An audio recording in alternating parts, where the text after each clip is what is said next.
Alors, mes prochains invités, vous les reconnaissez. Ce sont les gens de la Chambre de commerce de Montmagny. D'abord, Mme Mireille Thibault, qui en est la directrice générale. Bonjour, Mireille. Bon matin tout le monde. Et Frédéric Corriveau, qui en est le président également du groupe Corriveau. Bonjour, Oui. Frédéric. Bonjour, Michel. Euh, D'abord, on va parler de la carte priorité. Ça a été l'annonce qui a un peu surpris tout le monde, que cette carte disparaîtra, cette carte privilège qui disparaîtra prochainement.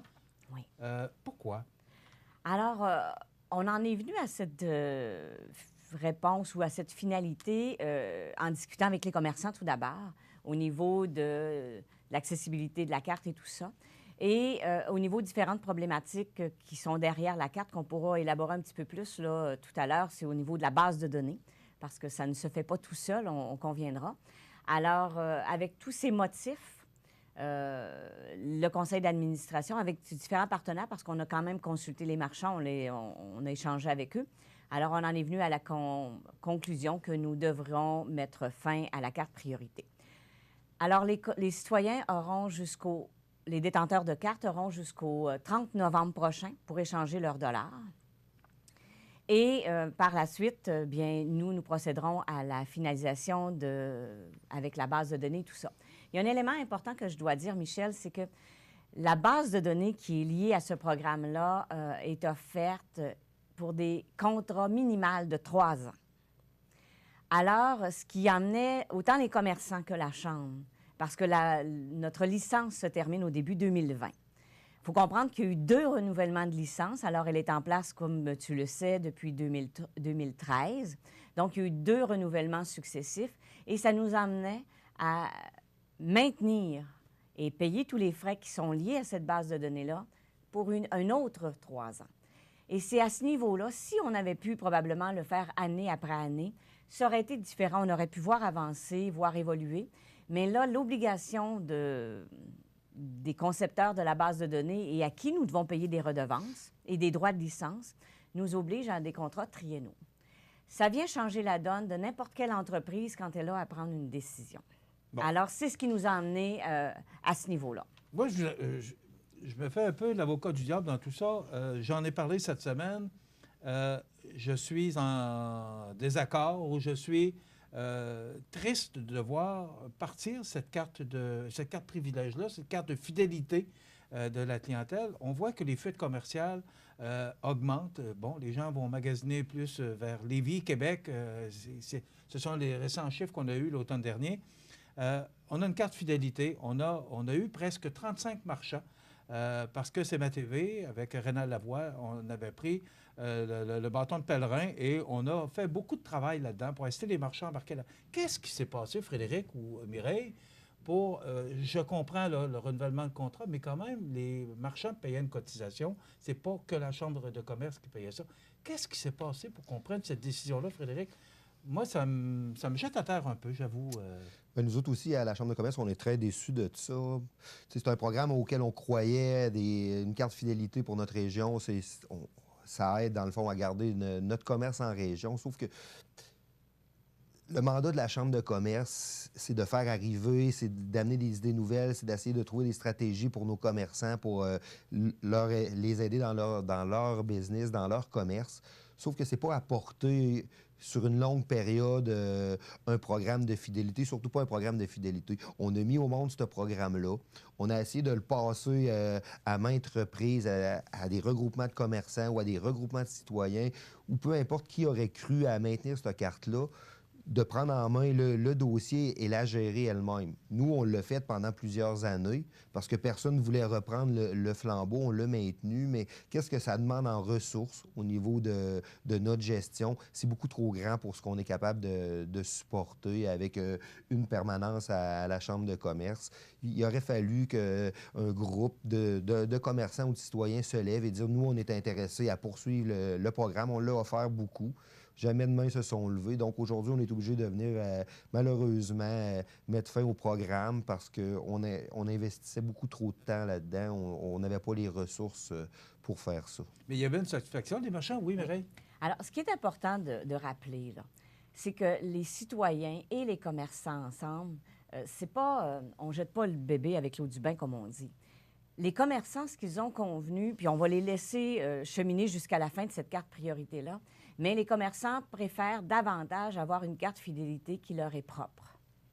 Faut C'est-à-dire... comprendre, exemple, un commerçant qu'on a sur notre leur liste propre carte de promotion. fidélisation. Exemple, boutique double pas ou la lingerie ou un restaurant ou encore Hamster, mon bureau.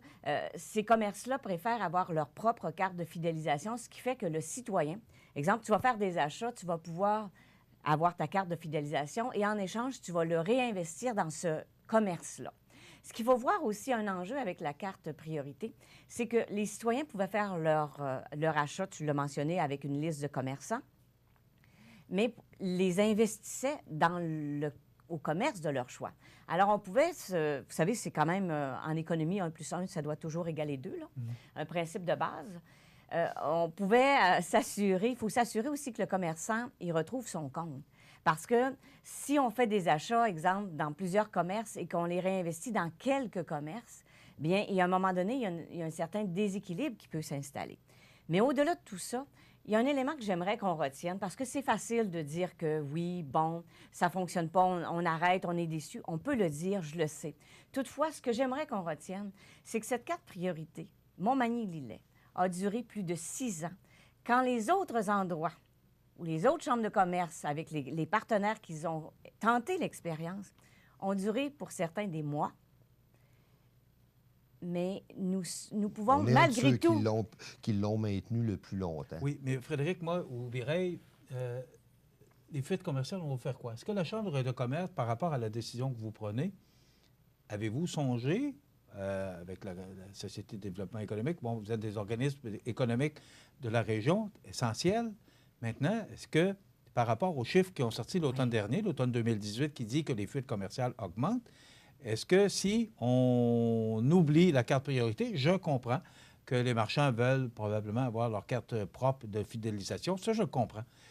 Mais on va faire quoi pour contrer les fuites commerciales? Moi, c'est ce qui me touche, qui vient me chercher le plus, parce que nos commerces, il faut les aider, il faut faire... C'est la chambre de commerce, on s'entend, je pense qu'on est beaucoup plus dans notre mission maintenant que de maintenir une carte priorité pour des marchands.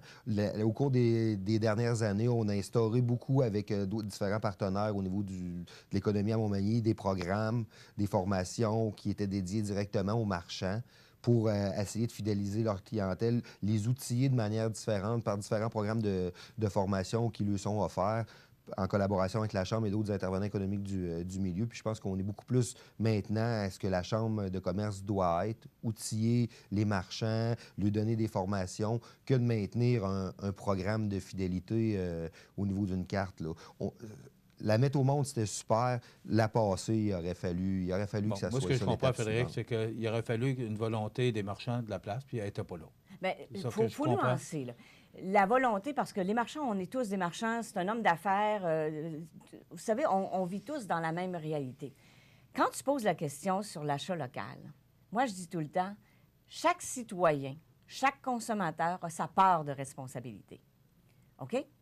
La fuite commerciale, ce n'est pas le marchand là, qui a fait, c'est le citoyen qui décide de faire ses achats à l'extérieur. Alors, à ce niveau-là, oui, on va travailler parce que même le président, on a eu des rencontres avec la SDE, les 2 présidents, les 2 DG, on travaille ensemble. Écoutez, on est là pour soutenir les commerçants, soutenir nos industriels aussi dans le développement. Toutefois, on a tous, comme citoyens, une part de responsabilité dans l'achat local. C'est moi qui décide où je fais ma consommation, alors c'est moi aussi qui décide si j'aide mon milieu ou si je ne l'aide pas. Je vais prendre un parallèle pour éviter de toujours être sur les commerçants. Quand on parle, et c'en est un commerce, un dépanneur de village. On peut bien crier qu'on a perdu le poste à essence, qu'on a perdu le dépanneur du village. Ben oui, mais tu l'as acheté où, ta pinte de lait?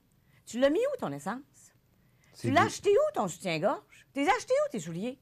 Moi, à un moment donné, là, je suis du genre où il faut aussi que, comme citoyen, on se responsabilise. Parce que les fuites commerciales, ce sont les consommateurs qui les font. Oui. Les commerçants doivent vivre avec cette réalité. On est chanceux, dans un milieu comme le nôtre, d'avoir une diversité de commerçants. Il y a toujours place à amélioration, mais le citoyen ou le consommateur, là, il doit aussi se responsabiliser.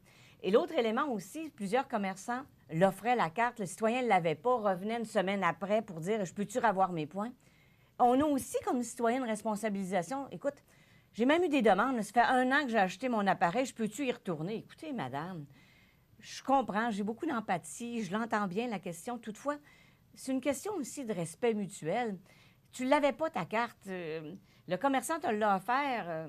Je comprends que s'ils reviennent en journée, mais c'est pas des farces, là, Michel. On me Au bout demande... d'1 an, là.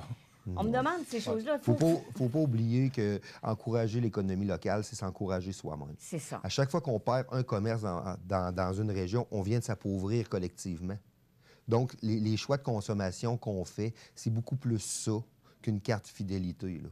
Est-ce que ça va vraiment biaiser le choix que le consommateur va faire d'aller ramasser 2-3 $ à l'achat d'un souper au restaurant, de choisir ce restaurant-là? Est-ce que vraiment c'est ça qui fait une grosse différence dans notre économie? Certes, un petit peu, mais en même temps, c'est le choix qu'on fait pour notre milieu, pour notre économie, pour notre richesse collective d'encourager les marchands locaux. C'est pas quand ils sont fermés qu'il faut se dire que c'était le fun. C'est de les aider pendant qu'ils sont là. On va s'arrêter quelques instants.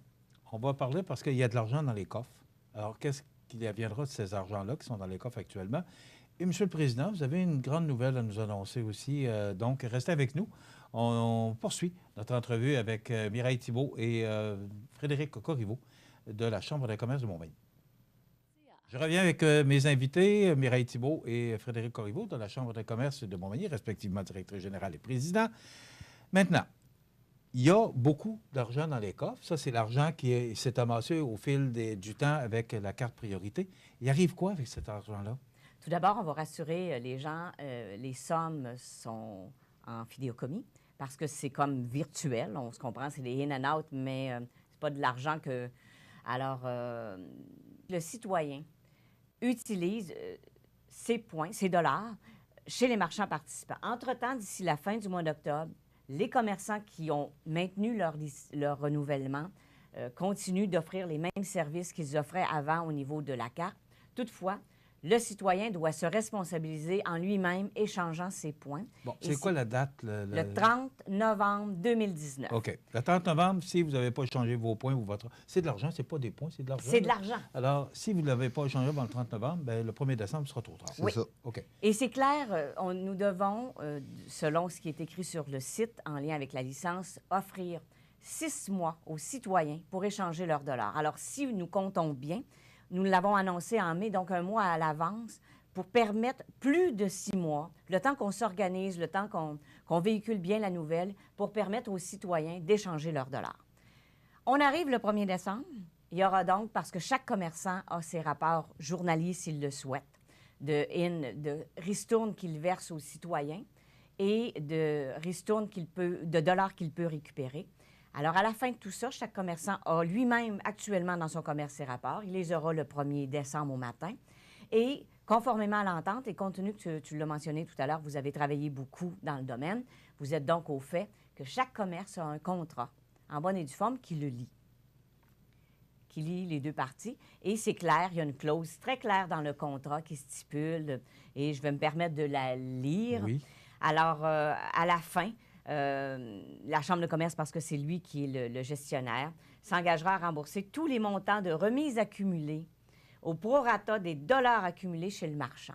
Alors ça, c'est dans le contrat du commerçant. Donc, on s'entend bien, là. Le citoyen, lui, récupère ses dollars chez les marchands. Les dollars qui resteront à la fin se seront partagés, ces dollars-là seront partagés entre les marchands au prorata de la ristourne qu'ils auront Des versée. 17 marchands qui restent actuellement. Oui, bien, on dit 17 aujourd'hui, mais les marchands ont toujours à échéance de leur licence le droit de ne pas renouveler.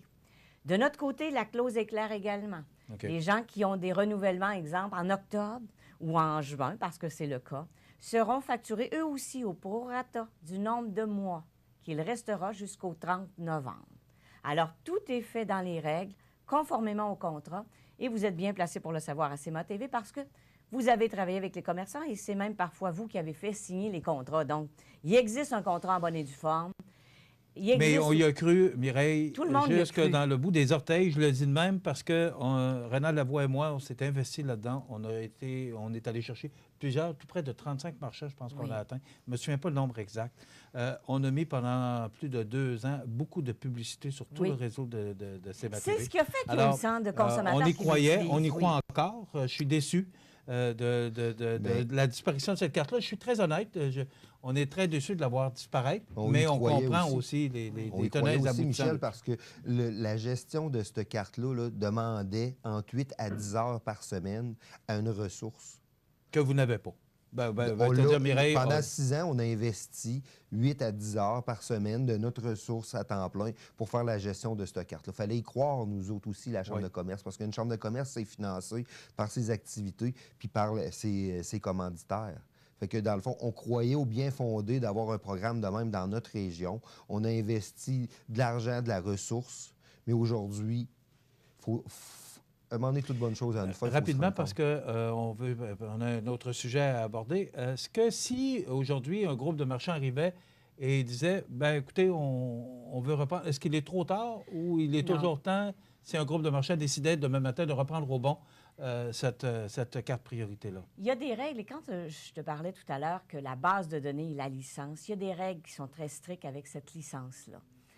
La Chambre de commerce, parce qu'on a tout exploré ces aspects-là, la Chambre de commerce ne peut pas redonner la carte priorité à quelqu'un ou à un groupe de commerçants. Frédéric, oui, tu as une grande nouvelle à nous annoncer. Une très grande nouvelle. En fait, laisse-moi te raconter un peu l'histoire avant de t'annoncer cette nouvelle-là. Notre vice-présidente, elle m'appelle un moment donné, fin de journée, elle me dit « Fred, il faut voir grand. » Vice-présidente qui est? Annie-Pierre Labrie, chez BTLP Avocat. Oui. Elle me dit « Frédéric, il faut voir grand. » Elle dit « On se lance-tu un défi ou on en lance-tu un à Mireille? » J'ai dit « Mireille, pas capable de relever des défis. » On lui lance le défi suite au passage de M. Andrew Scheer, le chef du Parti conservateur du Canada, suite à son passage à la Chambre de Québec, à la Chambre de commerce de Québec. On se dit, on le fait-tu venir à Montmagny? Là, je dis, Annie, voyons, c'est Montmagny. Elle dit, non, Fred, faut voir grand, faut voir grand. On lance le défi à Mireille et j'ai l'honneur de t'annoncer que le 30 mai prochain, M. Scheer sera à Montmagny pour un dîner-conférence à Loiselière. Une grande nouvelle, un grand défi de relever parce que M. Scheer, ça va être un de ses seuls passages là, à Montmagny. Donc, on a la preuve que quand on se retrousse les manches, qu'on veut relever des défis, Montmagny est sur la map. M. Scheer vient faire un dîner-conférence pour les entrepreneurs et les gens locaux. Puis je pense je pense que c'est une très bonne nouvelle parce que, contre toute partisanerie aucune, on est en période électorale, officiellement, là, parce que les élections sont le 21 octobre de mémoire. Maintenant, c'est de voir le chef du Parti conservateur, ça va nous donner une idée et nous faire une tête un peu de ce qui va se passer aux élections, aux prochaines élections. C'est la preuve qu'il faut voir grand, puis qu'à Montmagny, quand on voit grand, on est capable de faire des grandes choses parce qu'il n'y en aura pas beaucoup de chambres de commerce qui vont l'avoir, M. Scheer, au Québec. Là. Il y a eu Québec, il va avoir nous. On verra la suite là, jusqu'aux élections, là, mais pour l'instant, c'est ça. Puis c'était un beau défi de le faire venir. On a réussi à faire ça. Donc, on peut être très fiers je peux être très fier de ma DG d'avoir travaillé là-dessus, mais on peut être très fier de l'attractivité que notre région a eue pour l'attirer ici. C'est une preuve que Montmagny est sur la map, puis qu'il faut voir grand. Puis quand on voit grand, on est capable de grandes choses. Puis c'est la preuve aussi qu'en travaillant ensemble, parce qu'on va dire aussi un beau merci à Bernard Généreux et toute son équipe, en travaillant ensemble, c'est la preuve que dans Montmagny-Lillet, on est capable d'avancer. Bien, je suis content. C'est le 30 mai, c'est un jeudi, c'est un dîner, donc il y aura des cartes à vendre. Oui, assurément, il y aura des cartes à vendre et je serai toujours bien là, sûr, bien sûr. Vous pouvez acheter une table, vous pouvez acheter une place. Alors, on va travailler très fort. Et il me reste encore 2 secondes et demie. 2 secondes et demie, parce que là, c'est c'est le responsable de la régie là, qui me fait des signes. Oui, mais compte tenu qu'il nous aime. Alors, juste rappeler aussi qu'on a toujours nos petits déjeuners-conférences le 23 mai au Bistrot La Fontaine avec Alain Magin, qui est vice-président principal chez Citoyens Optimum, et que nous aurons le 28 mai, juste avant, Mme Marie-Christine Damour, vice-présidente Solutions consommateurs et petites entreprises et expérience client chez TELUS. Et le 30 mai, notre VIP avec Andrew Scheer, donc mon président et tout le conseil d'administration veulent s'assurer que mes exercices physiques hebdomadaires porteront fruit. Même si elle ne prend pas sa camomille. C'est C'est ça. ça.